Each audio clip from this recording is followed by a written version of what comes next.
When I learned about this idea, I took it on as another filmmaking job.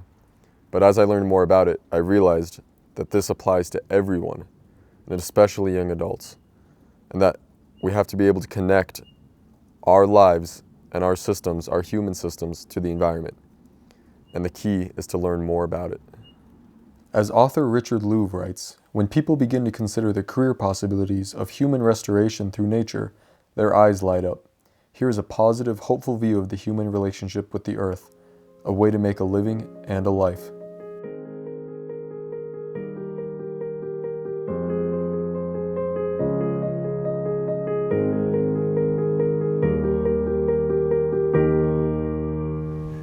Earth is an amazing planet, and that's because it's the only one we know that's alive, but also because we're a part of that life. We're the only ones in the whole universe that we know of that are alive and living on a living planet. Well, we all care about our individual lives, about how they're going to turn out, and we work towards making them the best we can be. These days, because of environmental trends such as climate change and also topsoil loss and loss of biodiversity, we need to factor that into our calculation about how our lives are going to turn out. We all want to make the world a better place, and I think this is especially true with young people. You know, from first grade and then all the way through college, you sit down in a classroom and you're told what you're supposed to think. You're told what you're supposed to know. You're expected to memorize and regurgitate it. So you're taught pattern identification and memorization. Sometimes I see nonprofit organizations, volunteers coming in trying to educate the student body, and they have little success because the students really, it's not engaging enough. And if you're looking at standardizing something for an entire state or for public education in general, you have to realize that you've got people coming from the ideology of, this is how it is and this is how it's always going to be.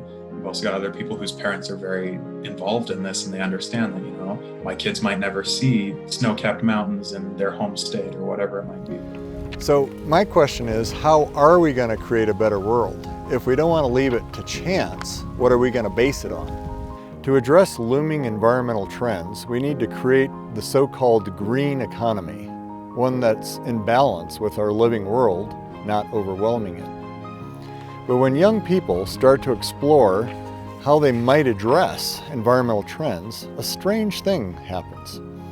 They're often referred to environmental science courses of study and envision getting environmental jobs, but not much else. Our school is teaching us enough to to make us all want to learn about, eco-sustainability or anything about climate change. For some kids, they never even get the chance to understand it because they're not either paying attention in class or the classes they take aren't going to be teaching that kind of stuff. There's so much other life on this planet that we have to look out for, and if we're not learning that, I think it's just going to skip people's minds, and people aren't going to think about it as much because they don't know how to think about it. Like climate crisis and all of the environmental degradation we're experiencing is going to affect everyone. Of course, it's going to affect marginalized people, people of color, poor people, way more than it's going to affect privileged people. When you teach students sort of this banking method of approach to education, if you just tell them what to think, they see the world as something static that they need to adapt to. History is unchanging, science is unchanging. You memorize it, you execute it, and then you graduate, right? But when you teach students, right, to see the world as a problem that they have the creative ability and the power to solve, they see the world as mutable. In this short video, we make the case that all careers are environmental. That is, all careers affect Earth's living systems in ways that are good and or bad or even regenerative. If we want a green economy that does not compromise or even destroy the health of living systems that support us, everything we do in that economy needs to be informed by basic understandings of how living systems work and how people fit in. But I think it's imperative, to be honest. I think that that education should tie in all these pieces from biology and ecology and geology and geography and and hydrology. I mean, how water moves, I mean, is so important, right? So these are things that a lot of people don't have in their kind of repertoire of knowledge. And I think it really does a disservice to all of us to have people removed from that. I think people really need to understand that they are part of a much bigger system and everything that we do is connected. The kids have to be able to touch it. They have to actually get out and see how it relates to their world. And so often science is taught from this 10,000 foot view. And it just goes right past them. Who cares, right? I'm sure there's so many ways that you can teach environmental principles to an urban kid in Cleveland, so that they would actually care. Well, how important I think that is? I think it's imperative for our survival. They have made this concept of caring for the earth or, sustainability, and then you have to go to school to learn that. But I feel like we all have that embedded just because of our connection with nature just through our evolution, So I feel like it's really just tapping into that a little bit. I think unfortunately what we're going to school to learn is very divisive, is very disconnecting, and it puts us on top of nature. It makes us masters of nature, and I think that's part of the disconnect, is even just the narrative that we're being exposed to in the educational space. But it starts at the educational system. I don't think households, Ethan, are gonna teach children this. Just as I think there's households that don't teach children basic stuff that they should be teaching them now. There's a chance that the kids are going to get to college and mom and dad or grandma and grandpa or someone who was their guardian didn't teach them anything about a bank account and saving and budgeting, and they have to learn it on their own, or they took a class in college because they were a business major and they learned finance and then it clicked. But when you talk about the basic principles of living, who's going to teach you that as an individual? And at what grade do you start to learn that? So I do think it's really important that we have a basic foundation of living systems. One of the things that we're really seeing is that we can't really pull humanity out of nature and out of the natural cycles. We need to learn how to fit within the cycles of Earth in a balanced, healthy way in order to keep the health of the earth moving forward. And we're in this crisis period right now where I think that the mindset for many centuries was that humans were somehow superior to other life forms or had some kind of right to rule the earth. But we're really seeing now that that's not a very healthy way to think or perspective to have. The fun part about sustainability is that it really is an application of common sense. Oftentimes it's about finding the most efficient ways to do things, and other times it's about giving more than you're taking. I mean, that's the whole concept, right? Leave the planet in a better place than when you inherited it. I think that for youth in particular, for students that are coming up through the ranks right now, it's one of my favorite things to do is to engage with kids in 5th grade, 6th grade, 7th grade, on up through high school, where they are learning about themselves, but they're also learning about how they can apply their own passions to everything they're doing in their life. And if you can carry these environmental principles and really these common sense principles about how you should be as a human being, and you apply them to any job, any work you do all through your life. I've had 9 professions, 9 careers in my life, and I'm only 40 years old. So if you take those 9 careers, but in every single one of them I've been able to apply some kind of personal passion around sustainability. In an analogous way, we need to nurture a widespread understanding of how Earth systems work and how our human systems, our human lives, fit in and are a part of this. As environmental trends become ever more serious, we need to ensure that young people that are about to embark on their careers receive training and perspectives to create a sustainable economy, a better world altogether. Luckily, healthy, sustainable visions of the future are not only possible, there are people all over the world who are working on examples, small to large, that are already realities.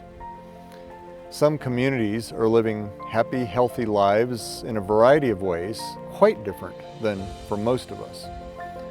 And still others are thinking hard about how to weave these smaller examples and experiments together as larger systems.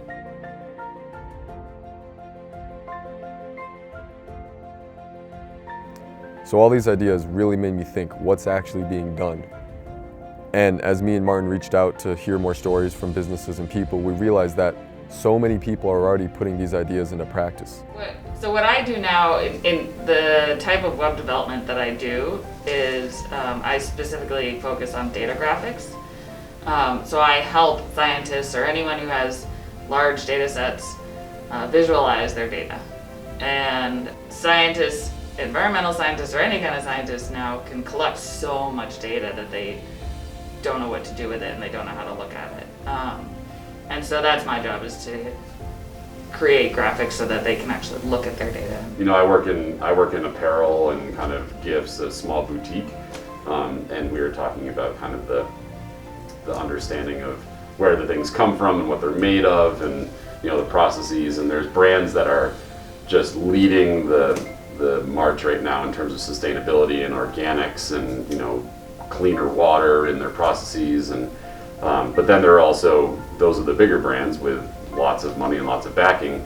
But then you can jump to a smaller company, like I was describing earlier, these little cutting boards that are literally charcuterie wood cutting boards, handmade, but made in Louisville, in the same town that we live in. So by supporting a small husband-wife team making these beautiful little pieces of art that can be used in your homes that will last forever, you recognize that it's not something that's been mass-produced somewhere else. One of the things that I'm working on as a business and as just someone who's trying to help the environment is I'm trying to make a wax that is more economic, sustainable, with a less toxic and polluted runoff as a normal typical wax is. I thought of this idea because everyone has this common need in the ski industry for wax, and I've been researching on how terrible it is for the environment, how it pollutes the runoff, all of it. So our entire model is based on the idea of providing education and experience in sustainable agriculture and food systems. So we own some restaurants locally that in 2010 we decided to buy the farm and start growing organic food that we could serve at the restaurants. And then we recycle the waste from the restaurants, bring it back here for our compost, and use that to fertilize the crops for the next year. So we grow, we have about 3 acres under production of a variety of different vegetables and fruits. And 100% of what we grow here goes to our 5 local restaurants. It makes up a pretty small amount of what we actually serve because we have a few really large restaurants. But we really try to focus on sort of heirloom varietals and specimen style foods that we can highlight on our menus to raise awareness about that food cycle and about trying to make sustainable local choices when you're going out or when you're dining or cooking or whatever.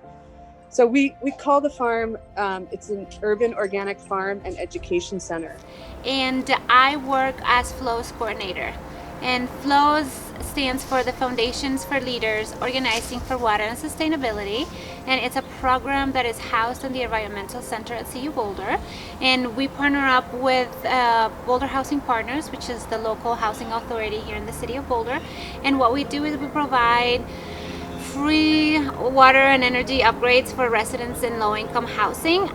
But what's unique about FLOWS is that we go into people's homes with a different lens. So instead of coming in and highlighting the stuff that people are not doing, what we're doing is focusing on the leadership and the practices that people already have, and then building upon those practices, right? So when you go to open the business, we had to plot out what we were going to buy, the equipment that we were going to buy, plot out the colors, plot out what ice cream recipes we wanted to introduce to the local neighborhood. In that process, we had a budget for cups and spoons and napkins. And going down that road, one of the most important things to me from day one was that we were going to be a company that had a very small trash footprint. And that meant investing in compostable cups, spoons, napkins, straws, and also making sure that things were recyclable. So on the customer side of the fence, if you came into our shop, whatever we handed you was always going to be either compostable or recyclable. You were never going to have a piece of trash in your hand. I'm a firm believer that environmental education and sustainable knowledge and kind of that lens of sustainability is applicable to every business and every industry. It is especially applicable in the financial industry because you do have this real potential to drive market change.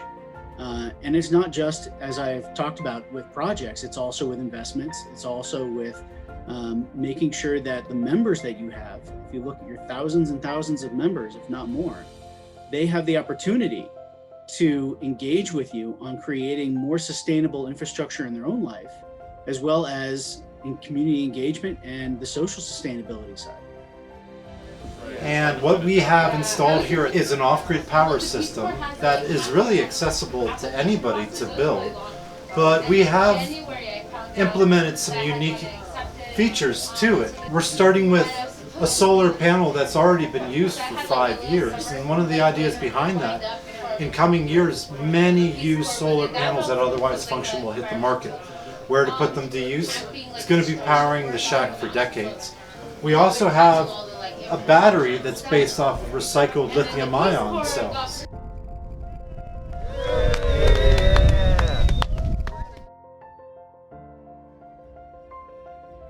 So here's some of these principles of life, and the first one is so simple. We hear about it all the time, the circle of life. And this is one that people are already used to looking for, even in lower grades where we look at the life cycles of animals or the seasons. But we learn more and more about it as we spend time outside. This one here is about how the sun's energy drives the cycles of life, largely through photosynthesis. And so it's another basic concept which is pretty familiar to people. But as we look out and see the primacy of photosynthesis in our midst, we start to think about how the whole system is built on the sun's energy. And then we have heat coming off at energy transformations.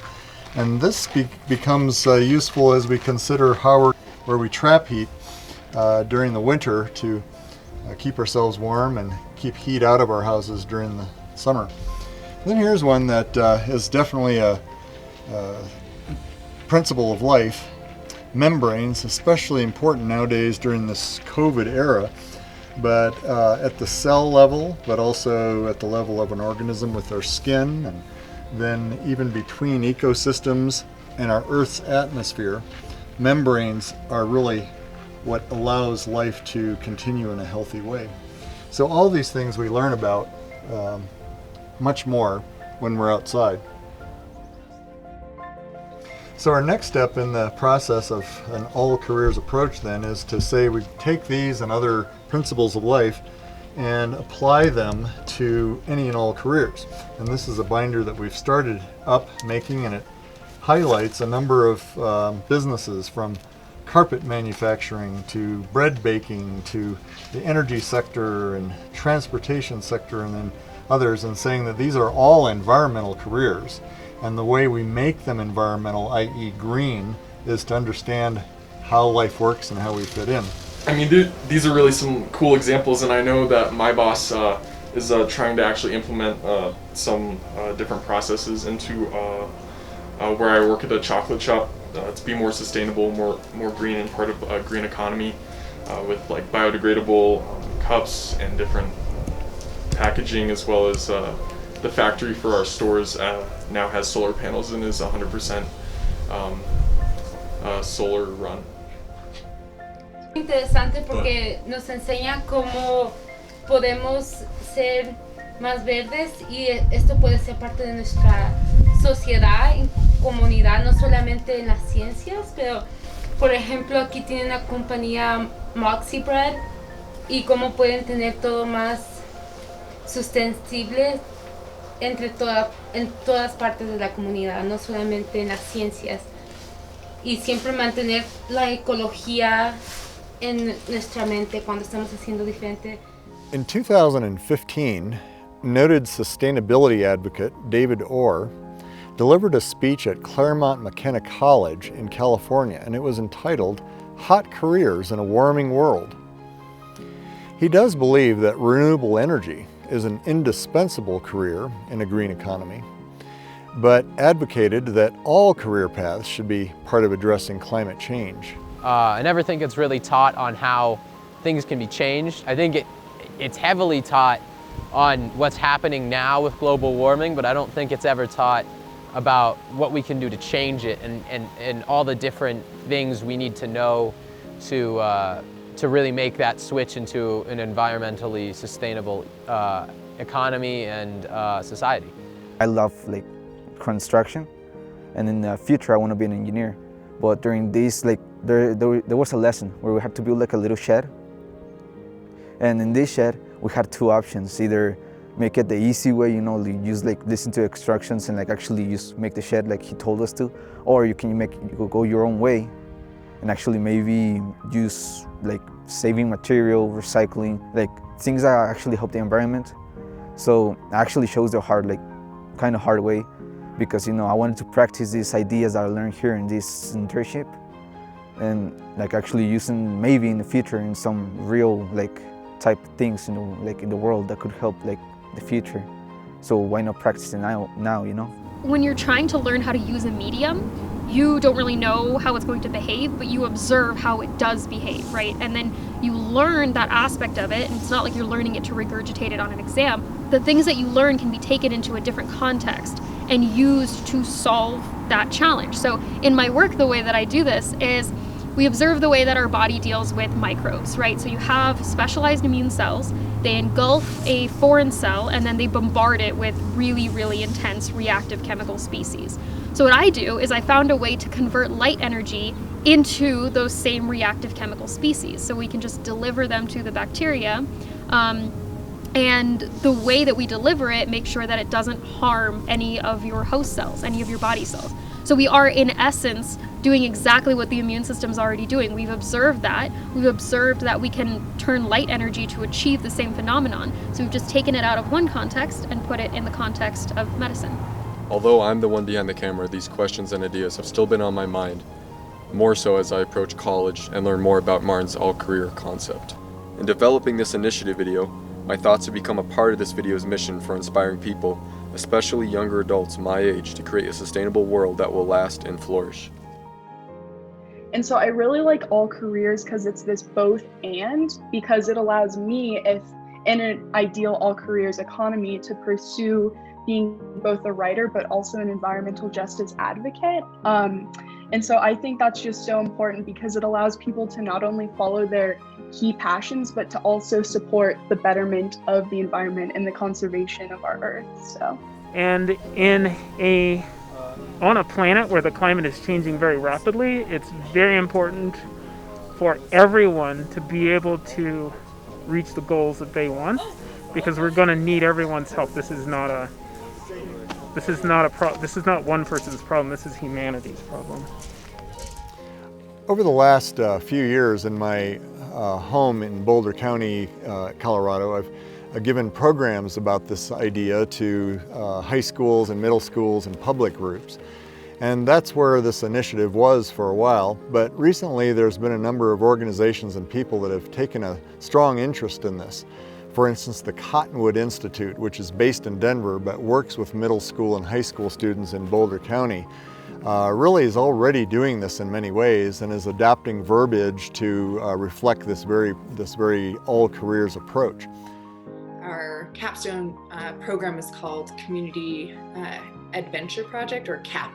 So we have CAP classes that are available for middle school or high school students, and essentially they learn about different environmental topics. They get to experience different types of field days, say snowshoeing or hiking, and some of them are able to go on overnight camping trips, because we think it's really important for students to build a relationship with the environment, with the experiences that they might have in different places, with their fellow students, with their CAP instructors as well. And I think that experience then can kind of translate into any career that they go into, because they'll remember that experience from middle school or high school and say, oh yeah, I did learn about that. And whether that career is directly related to nature or the environment, doesn't matter. I mean, whether you're a lawyer, an engineer, a doctor, whatever, a restaurant owner, business owner, you can incorporate environmental sustainability into anything you do. So right now we're developing and presenting presentations and workshops for students, parents, counselors, etc., just like we always have. But we're developing this video to get the idea far and wide. In addition, we're interested in developing more resources such as mentor programs, other videos, curriculum, career fairs, and other public gatherings to promote this all-careers approach to education. Well, we do live on and as a part of a living planet. And if we want to live good, healthy, happy lives that are consistent with our human nature and well into the future, we need to learn how to live with the life of this planet. The all-careers approach is a great way to get us started thinking about that and to learn the skills and stories and ideas that we need to accomplish that.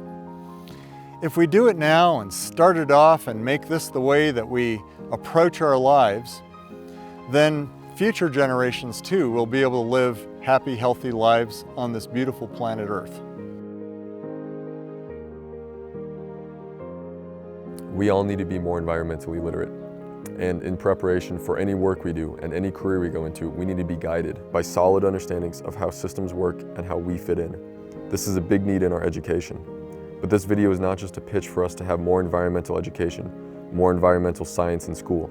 That's important, but what's more needed is to gain experience on how to use this understanding to address problems, to connect what we learn to make the world a better place in whatever we do. So I want to have a healthy Earth that my kids can grow up on, and that their kids can grow up on. And I think that if we all understand a little bit about the beautiful planet we live on and how we fit into that, we might just be able to have that dream.